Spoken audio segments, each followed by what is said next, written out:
We're still here in our topic about connectivity to God's mandate. If you remember, tinalakay natin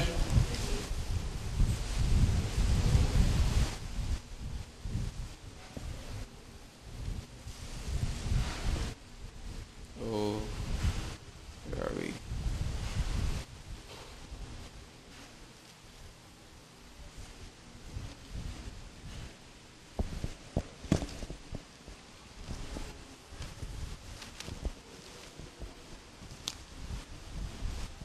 Okay, yung ating number 4, no?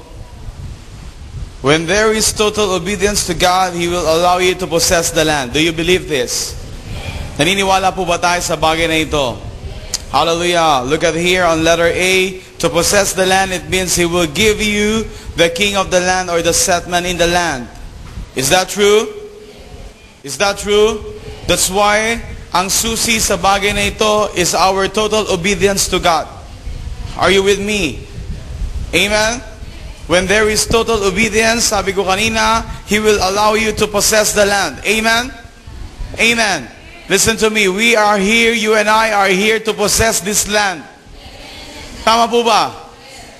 Hindi kayo possess ng kung anumang spiritu. Always remember that. Kung meron mang isang bagay na dapat na mag-possess sa buhay natin, walang iba, that is the Spirit of God. Are you with me? That's why from time to time we invite the presence of God. Every time we invite the presence of God, then the spirit of error is what? Nawawala sa buhay ng bawat isa sa atin. Why? It's because once we invite the presence of God, then ang nananatili sa buhay natin ang kanyang presensya. Anumang spirito ng kamalian na meron ng isang tao, you know what, ito ay nawawala sa kanyang buhay as long na alam niya kung paano anyayahan ang presensya ng Santong Spirito sa kanyang katauhan.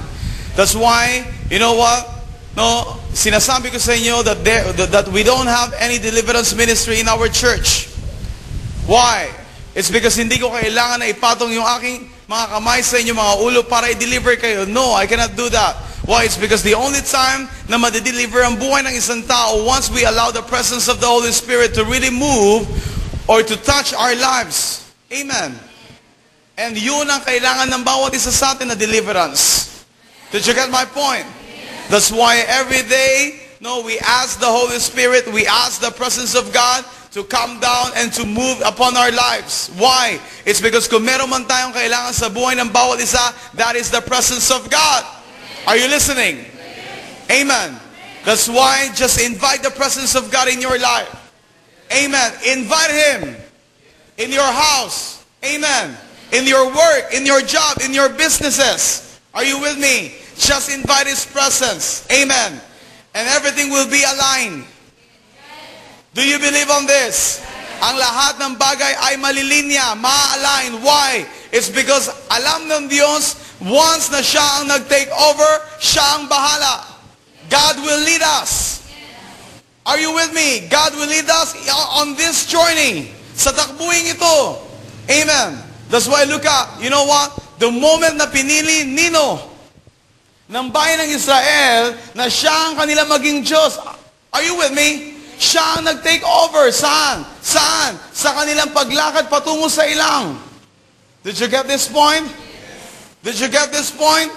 No? That's why, ano ang kailangan natin sa buhay natin? We need the presence of God na pangunahan ang buhay natin para saan? Tayo ay makarating saan? Sa kanyang nais na destinasyon na puntahan ng bawat isa sa atin. O sa destinasyon na inihanda ng Diyos para sa iyo at para sa akin. Can you say amen to that? Hallelujah. That's why, always remember that. What we really need sa buhay na ito, walang iba kundi ang presensya ng Diyos. What do you mean by that, Pastor? No, hindi ko po kailangan ng blessing. No, I'm not saying that. Why? It's because He is more than the blessing. No, siya higit pa sa anumang pagpapala na meron ka. Why? It's because that is the presence of God. That's why once we know how to invite His presence, as I said a while ago, ang lahat ng bagay ay ma-align. Amen. That there will be a what? An alignment saan? Sa buhay mo. No? That's why if you remember this verse, seek ye first the kingdom of God and His righteousness, and all these things shall be added unto you. Is that true? No? So look at here. No? Let her be, God will give you His people. Amen? When there is total obedience to God, no? God will give you His people. Is this true? Amen. Pag sinabing ibibigay niya ang kanyang mga tao, ibig sabihin, listen to me, yung mga tao na kung saan ay merong puso, saan na tumanggap sa katotohanan. Are you with me? That's why do not expect na ang lahat ng tao sa paligid natin, listen to me, ito ay madadala saan? Saan? Sa iglesia. Walang problema kung ganoon, kung ang bawat isa ay merong puso na hanapin ang katotohanan. Pero alam ng Diyos kung sino ang merong pagnanasa sa katotohanan at kung sino yung meron lamang hidden agenda. Are you with me? That's why kung meron man tayong isang bagay na dapat unawain sa ating kalagitnaan, sa ating buhay, naisin natin ang katotohanan lang siyang mangibabaw sa ating kalagitnaan, sa buhay ng bawat isa sa atin. Hello? That's why magkakaroon ng katuparan ng bagay na ito. God will give you His people. Are you with me? When there is total obedience to God, God will give you His city. Why? Bakit niya kinakailangan na ibigay sa iyo yung kanyang syudad? It's because ang syudad ay pagmamayari ng Diyos, hindi pagmamayari ng kung sino mang politiko. Hello? Amen. And next, God will give you His nation. Why? It's because He is the creator of heaven and earth. Amen. God will allow us to possess this land. Why? It's because I believe, napapanahon na kung saan ang kalangitan ay patuloy na bumaba sa ating kalagitnaan. Like what happened in the book of Acts. Are you with me? Are you with me? That the presence of the Holy Spirit from heaven come down? Are you with me? At ito ay nanaan saan? Sa buhay ng kanyang mga lingkod. At mula sa panahon na iyon, listen to me, ang buhay ng mga apostol na ito ay hindi na muli naging katulad pa ng dati. That's why kung meron man tayong kailangan sa ating buhay, you know what? Let us allow the presence of the Holy Spirit from heaven to totally move in our midst. That's why we need to invite His presence. Lord, begin to invade our hearts. We need to invite His presence. Lord, begin to invade our lives. That's why, every time, from time to time, let us pray, let us declare, Panginoon, patuloy niyo po, Panginoon, na invade ang buhay ng bawat isa sa amin. Hanggang totally na ang aming puso, ang aming isipan, ang aming lakas, ang aming kabuuan ay para sa iyo lamang. Hanggang may sagawa kung ano ang iyong layunin, saan? Sa aming kalagitnaan. Are you listening? This is the message of the kingdom. Are you with me? Wag mong, listen to me, okay? Wag nating piliin kung ano yung pakikinggan natin. Are you with me? Kung ano yung ating naririnig, ito yung ating tanggapin. Why? It's because I believe this is for you.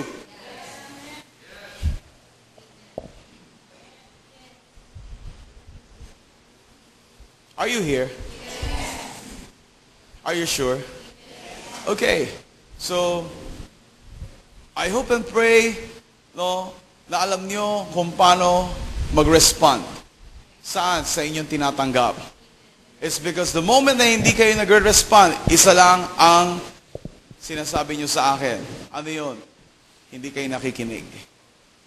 Hello? Hello? The reason kung bakit kayo ay merong bibig upang sa ganon ang Diyos ay papurihan. Amen.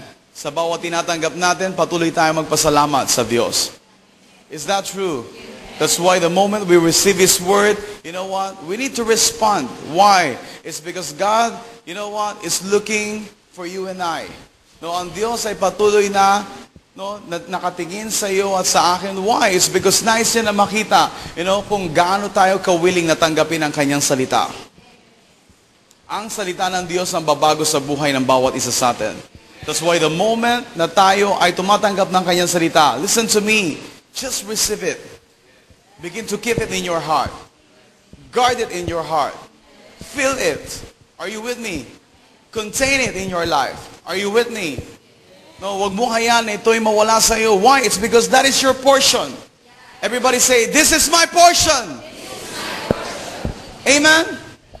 Oh, this is my portion. Pag sinabi mong, ito yung aking portion, then, ibig sabihin, that is for you. Are you with me? Amen? So look at here. So look at, no?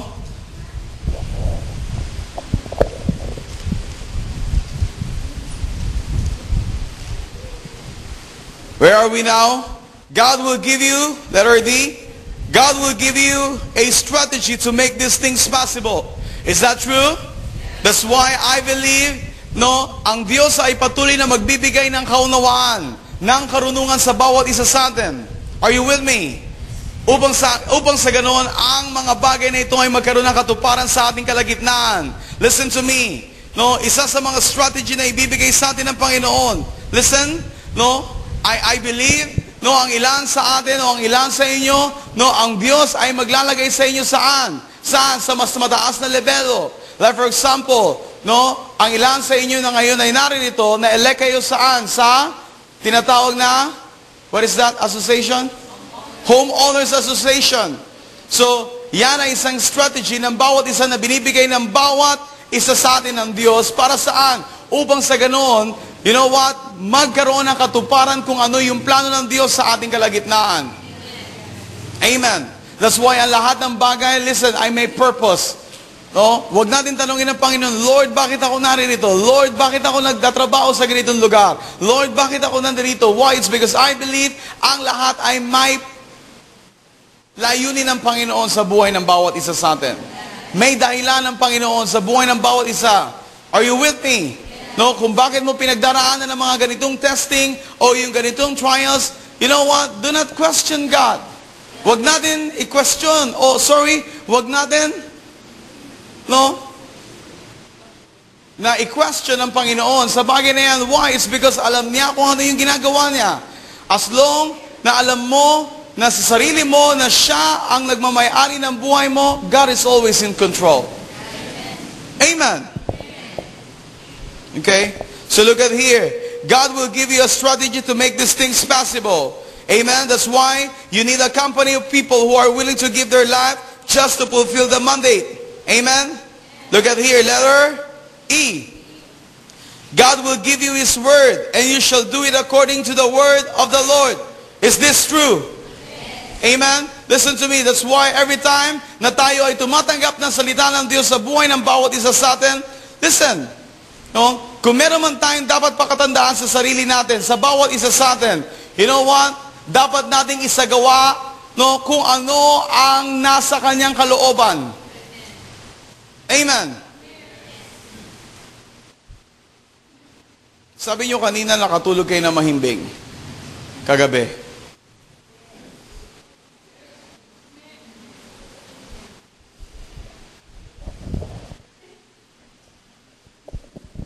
Alam niyo yun? No, yung pakiramdam na kailangan mong i-push. Listen, hindi ko ginagawa to. It's because para lamang meron akong kausap. It's because I can sense even I can sense even the atmosphere on this place. No? Hello? If you are responding or not. But a lot of you are not responding. Why? It's because your mind is not here. That's why. Focus, okay? So mag-focus kayo sa ginagawa niyo. You are not here para, tignan nyo lang ako and then tinitignan nyo kung hanggang saan ako magtatapos. O kung anong oras ako magtatapos. Listen, nagsisimula pa lang ako. In fact, wala pa ako sa introduction ko. Nire-review pa lamang natin yung kung ano yung nakaraan. Why? It's because I need to do this para ma-review kayo. Upang ma-refresh kayo ng ma-refresh. Saan? Sa bawat salita ng Diyos na ibinababa sa ating kalagitnaan. Amen. Listen, kung meron mang isang bagay na patuloy kong pinananatili sa buhay ko, ano yun? Kundi ulitin ko sa sarili ko o inuulit-ulit ko sa sarili ko kung ano yung aking nare-receive, kung ano yung aking tinatanggap hanggang totally ito ay maging bahagi na ng sistema ng buhay ko. By the grace of God. Why? It's because, listen, sa iyong patuloy na pananatili sa pakikinig ng salita ng Diyos, then, kung minsan ang iyong laman, iba ang sinasabi. Kung minsan ang ilan sa inyong mga laman sinasabi, huwag kang makinig. Why? Hintayin mo na lang siya matapos. Sabihin niya, Amen. And then that's the time na mag-respond ka. Hello? I often pray na hindi yun ang sinasang-ayunan niyo. I pray na ang sinasang-ayunan ng bawat isa, kundi kung ano ang inuudyok ng Espiritu Santo sa inyong mga buhay.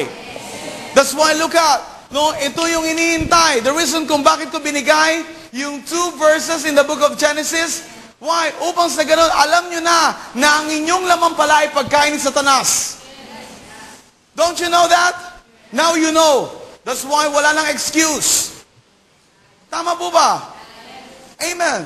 Why? It's because I believe ang lahat ng bagay na ito ay nire-reveal sa atin ng Santong Espiritu upang sa ganun ikaw at ako ay magtapos ng malakas. Kung meron mang nais ang Diyos na makita sa atin, ikaw at ako, listen to me, matapos natin kung ano yung Kanyang pinapagawa sa ating buhay. Sa ating kalagitnaan. That's why nung sabi ko sa inyo, listen, last Sunday, kung mamamatay ka ngayon linggo, sabi mo sa sarili mo, huwag ka munang mamamatay. Why? It's because I believe napaka-importante na marinig mo, matanggap mo ang salita ng Diyos on this morning. Huwag mo sabihin sa akin, Pastor, sa next Sunday na lang. Listen, iba yung ngayon, iba yung sa susunod na araw. That's why for me, napaka-importante na ang bawat isa sa inyo ay naririto. Why? This is the gathering of His saints. Amen. And always remember, ang nasa ating kalagitnaan, no, ay ang presensya ng Santong Espiritu, ng Espiritu. That's why we are here. That's why we gather. Hello? Why? It's because once na siya ay nagsalita, ang kanyang sinasabi ay katotohanan. And that is the main reason kung bakit tayo nakikinig. Why? It's because nais natin ang salita ng katotohanan. Why? It's because the moment na tinanggap natin ang salita ng katotohanan, anumang negatibong issue sa ating puso, sa ating kaisipan, God will remove this into your life. Why? It's because the Spirit of truth is manifesting. Instead of the spirit of error, no. Are you with me? Why? It's because you are allowing the Holy Spirit to touch your life sa pamamagitan ng Kanyang salita. Then the moment na tinanggap natin ang Kanyang salita sa buhay ng bawat isa sa atin, sa puso ng bawat isa sa atin, then look at, magkakaroon ng transformasyon, magkakaroon ng pagbabago sa buhay ng bawat isa. That's why ngayon ang karamihan sa inyo ay nagpapatotoo mula sa kadiliman patungo sa kaliwanagan ang buhay ng bawat isa sa atin. Why? Dahil yun ang katotohanan na ang buhay ng bawat isa sa atin dati-rati ay nasa kadiliman. Subalit ngayon, sa grasya at biyaya ng Diyos, ikaw at ako ay patuloy niyang dinadala sa kanyang ganap na kaliwanagan. Why? Dahil siya ang Diyos ng liwanag. Amen. That's why every time we receive the word of truth, every time na tinatanggap natin ang salita ng katotohanan sa buhay ng bawat isa, anumang puwang ng kadiliman sa puso at isipan ng bawat isa, ito ay naglalaho. Can you say amen to that? No? This is not a plain service, okay? Turn your Bible. No. As long we know how to react, as long na alam natin kung paano makihalubilo, even the heaven is reacting. As long we know how to transact, the heavenly realms is listening. Amen? Kung minsan, ang problema natin mga tao, as we see, ano yun? To see is to believe. Tama ba? Pag nakita ko, saka ako maniniwala. Okay, that's good for you. Amen? Amen. Pag namatay ka, makikita mo kung ano yung sinasabi ko. Amen. Why?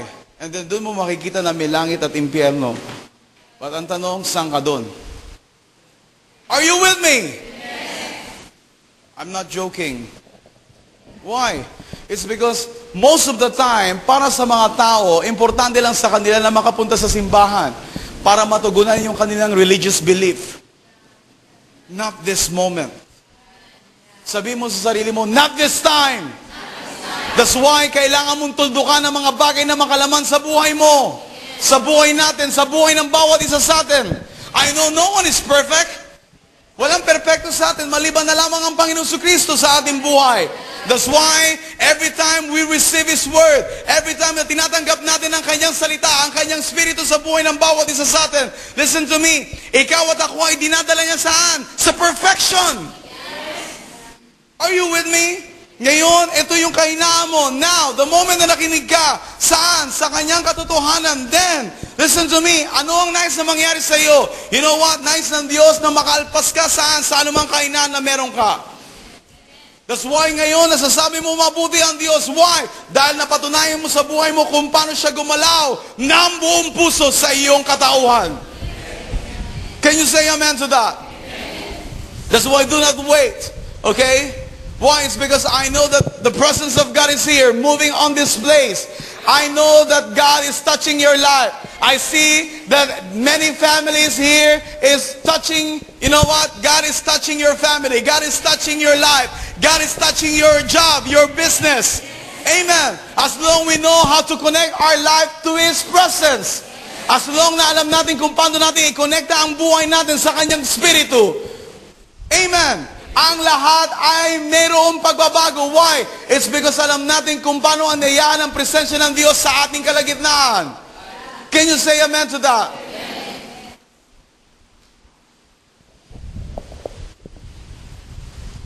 That's why, you know what? Huwag niyong hayaan, mga kapatid. No, kung meron man akong isang bagay na ipakikiusap sa inyo, huwag niyong hayaan na ma-upset ako o yung spirito ko sa inyo. Please. Tao rin ako katulad niyo. Amen. Why? It's because, listen, yun yung problema. Tama po ba? It's because once na makikita mo na ang congregation ay nagmo-move sa flesh, ang hirap mong dalhin saan? In the spirit world. Amen. Hindi pwede, you know what? From time to time, meron akong daladalang gas at posporo. And you know what? Sisindihan ko every Sunday. Please, you receive the Holy Spirit. That's why, once na kayo ay pumunta saan? Sa pagtitipo na ito, you receive the fire from the Lord already. The moment we start this celebration, no, alam mo sa sarili mo na hindi ka na dapat liyaban. Why? It's because you receive the fire from the Lord already. Amen. Did you get my point? No? So can we start now? Yes. Are you sure? Yes. Are you sure? Yes. Siguraduhin nyo na walang matutulog. Amen? Amen. Especially sa spiritu. Kung minsan, nakadilat ang inyong mga mata, pero ang inyong mga spiritu ay wala rito. Hindi ko alam kung paano nyo ginagawa yon. Diba? Amen. Hallelujah. So where are we now? Letter F. Amen? So, letter F, God will bring His Word. Are you ready? I said, are you ready? Yes. Okay, write it down. God will bring His Word or promise or promises into fulfillment. Do you believe on this? God will bring His Word or promises into fulfillment. If you remember, no, in the book of Joshua chapter 21, that is in verse 43 to 45. Remember that? Okay, let's take a look on this chapter. Joshua 21. Are you ready? Verse 43 to 45. Ibinigay nga ni Yahweh sa bayang Israel ang lahat ng lupaing ipinangako niya sa kanilang mga ninuno. Kaya't nang masakop na nila ang buong lupain, doon na sila nanirahan. Do you believe on this? Anong sabi? Ibinigay nga ni Yahweh sa bayang Israel ang lahat ng lupaing ipinangako niya sa kanilang mga ninuno. If you remember, ang Diyos ni Abraham ay nagsimulang mangako sa kanyang lingkod na si Abraham. Did you get this? Hallelujah. Sabi dito, kaya't nang masakop nila ang buong lupain, doon na sila nanirahan. Look at here on verse 44. Nagtamasa sila ng kapayapaan ayon sa ipinangako sa kanila ni Yahweh. Hindi sila nagapi kailanman ang kanilang mga kaaway, sapagkat pinapagtagumpay sila o pinapagtatagumpay sila ni Yahweh laban sa lahat ng kaaway. Tinupad ni Yahweh ang lahat ng pangako niya sa kanyang bayang Israel. So, kung meron man akong isang bagay na nais nyo na panatilihin sa inyong puso at isipan mula ngayon hanggang sa kayo ay bago bawiin ang buhay dito sa mundong ibabaw na ito. Malinaw? Walang iba, kundi ang bawat pangako ng Diyos ay bibigyan niya ng katuparan sa tamang panahon at sa tamang pagkakataon sa buhay ng bawat isa. Na kung saan ay patuloy na humahawak sa kanyang mga salita at pangako. Do you believe on this? Amen? That's why look at here. No, let's go. Let's continue. Chapter 23. Or sorry, 24.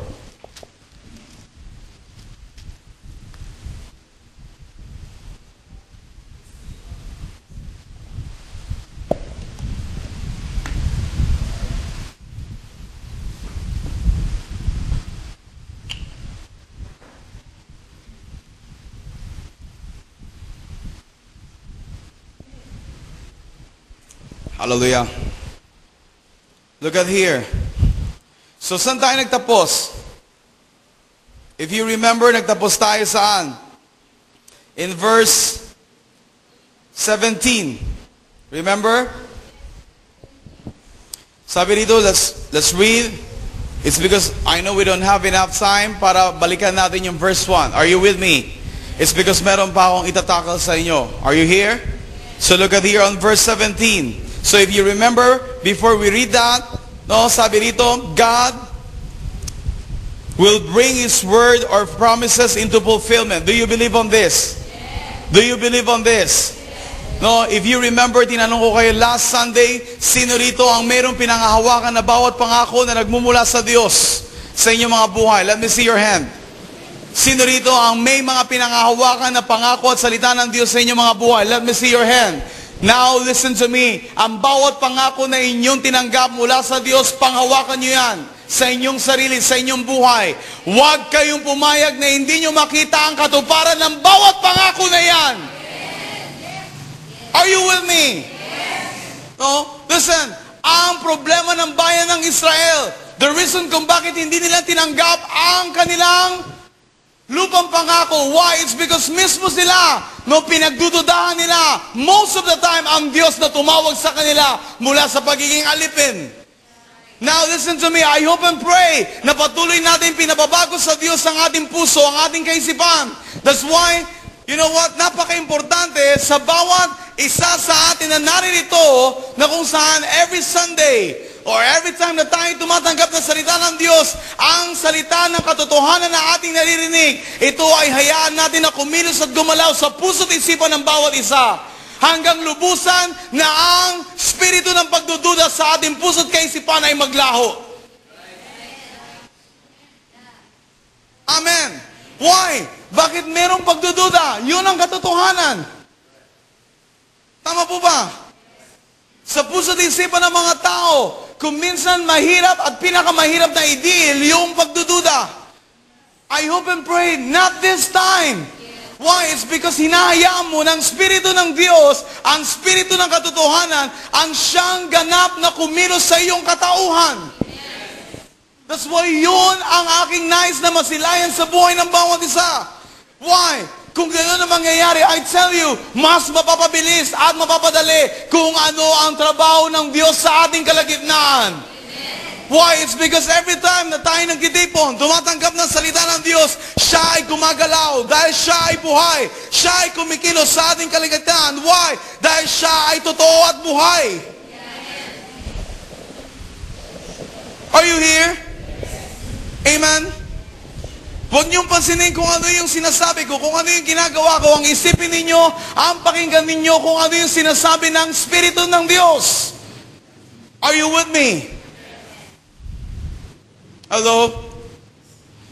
Are you still here?